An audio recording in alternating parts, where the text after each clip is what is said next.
तो नारद जी ने बहुत स्वरूप याद दिलाया, देवी आप करुणा निधान है, आप जहां पर है वहां ठाकुर जी जाते हैं, वो जात पात नहीं देखते, बिरादरी नहीं देखते। लेकिन भक्ति माता बार बार कहे, नहीं नारद जी मेरे पुत्रों को युवान बनाओ, मेरे पुत्रों की आप व्यथा देखो। नारद जी ने एक यत्न किए महाराज। भागवत में लिखा है, वेद पाठ किया, वेदांत पाठ किया, गीता पाठिर महुर महुर, बार बार गीता पाठ किया। जैसे जैसे पाठ करते ना, दोनों खड़े होने की चेष्टा करते, और जैसे ही विराम दिया धड़ाम से जमीन पर गिर जाते।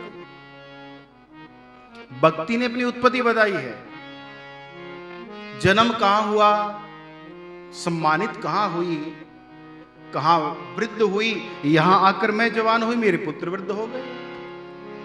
और ज्ञान वैराग्य वृद्ध होने का कारण क्या है? विचार करना।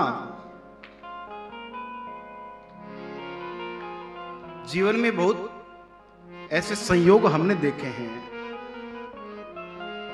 कम उम्र से ही भागवत कर रहे हैं तो ऐसे ऐसे सामने उदाहरण आ जाते हैं महाराज। कुछ तो ऐसे लोग हैं जिन्होंने, हमने करी नहीं उतनी कथा उन्होंने सुनी है,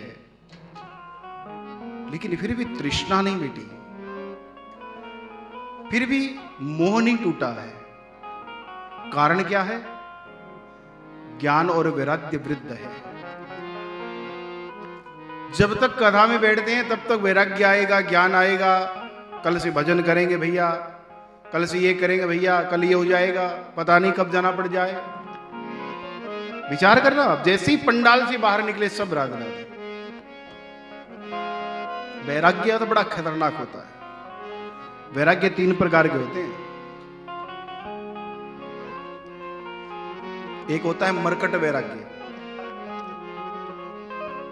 मरकट क्या होता है? बंदर।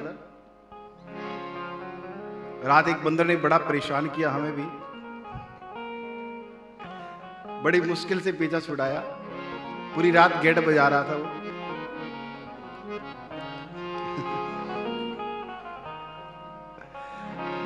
तो मरकट वही होता है, कभी इधर कभी उधर कभी उधर दौड़ता रहता। तो मरकट वैराग्य आप समझ गए कैसा होना चाहिए। दूसरा होता है शमशान वैराग्य, और तीसरा होता है सच्चा वैराग्य। मरकट वैराग्य कैसा है?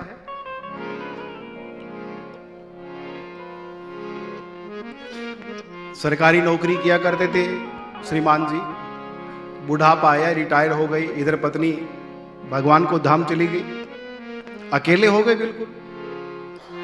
अब छोटी छोटी बात बच्चे सेवा करते हैं, लेकिन वो जसता नहीं है कि सेवा हो रही है, उनको गुस्सा आता, क्रोध आता, और वैराग्य जगता। देखो कैसा वैराग्य जगता।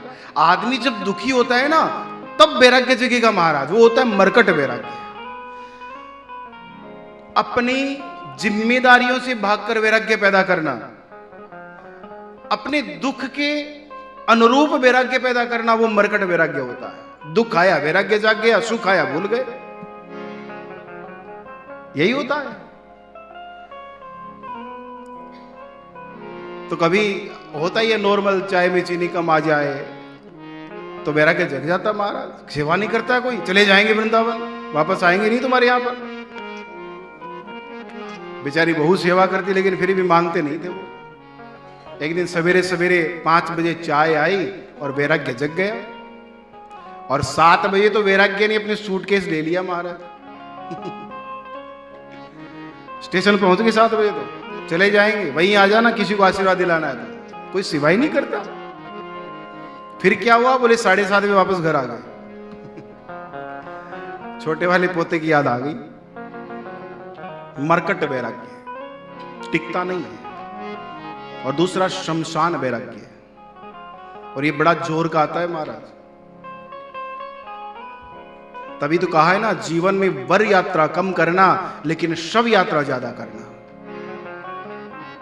महादेव के जाओगे ना, मणिकर्णी घाट पर बैठना, अपने जीवन के अस्तित्व को हम वहां पर 2 घंटे बैठकर बता सकते क्या है हमारा। पर काशी में इस बात को पूरा नहीं मानते। आगे आगे वर यात्रा, पीछे पीछे सब यात्रा। क्योंकि एक दिन वहीं से जाना है महाराज।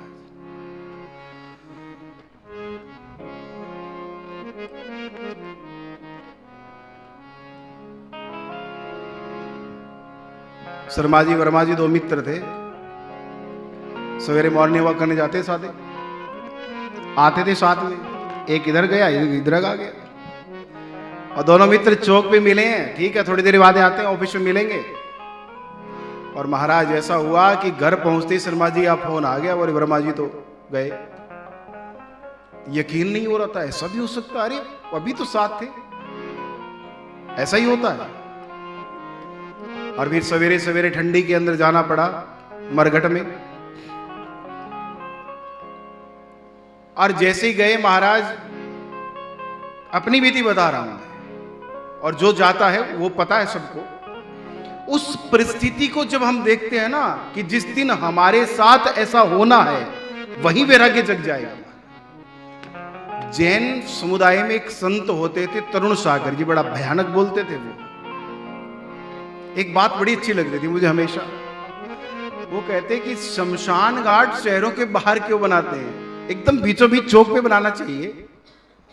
आते जाते वहां से गुजरे और अध जले चित्रों को देखे, प्यारे तेरे को भी यही आना है, 80% पाप ना हो जाएगा उसका, छोड़ देगा वो। कितने विकल्प उड़ते हैं महाराज, ये करूंगा वो करूंगा, अरे और वहां तो ऐसे होता है कि शत्रु भी मित्र बन जाते हैं, एक दूसरे कंधे पर हाथ रख देते हैं, क्या ले गया साथ वो, ऐसे ही जाना एक दिन। और तीसरा होता है सच्चा वैराग्य, और जब ये जग जाए ना, लोग कहे मीरा होई रे बावरी, सास कहे कुल नाशी रे, फिर तो वापस आना असंभव है महाराज। वो वैराग्य, और लोग कहते हैं वैराग्य आ गया हमारे, अरे कैसे आएगा महाराज, सवाल ही पैदा नहीं हो सकता। ज्ञान वैराग्य वृद्ध है। नारद जी ने बड़े यत्न किए, कोशिश करते, लेकिन वो फिर वृद्ध हो जाते हैं। तभी अचानक क्या हुआ, आकाशवाणी हुई, नारद जी से कहा, नारद जी अगर इनको युवा करना है ना, कोई सदकर्म करके दिखाओ। अब नारद जी तो और भी चिंतित हो गए, वेद का पाठ मैंने कर दिया, वेदांत का पाठ कर दिया, इससे बड़ा सदकर्म क्या हो सकता है बताओ। इससे बड़ा सदकर्म कुछ नहीं हो सकता है। और एक बताएं आपको कि वेद से ही जितने ग्रंथ निकले हैं ना, सब वेद से उत्पत्ति है। और अब कह दिया कि कोई सदकर्म कराओ, सदकर्म करके दिखाओ। वेद का और वेदांत का ऑलरेडी पाठ कर दिया है, अब क्या करेंगे बताओ। तब नारद जी उदास हो गए और हाथ जोड़कर बोले, देवी अब मेरी समझ से ऊपर हो गया है, आप अगर बुरा ना मानो तो मैं कुछ कहना चाहता हूं। हां बोलो प्रभु। कुछ दिन तुम भजन करो भगवान का। कृष्ण के भजन करने से चिंता दूर होती है, चिंतन करने से चिंता का नाश होता है। तुम भजन करो और मैं कुछ दिन सोच कर आता हूं कि वो सदकर्म क्या है जो वेद से बड़ा है, मेरे को भी नहीं पता आज तक।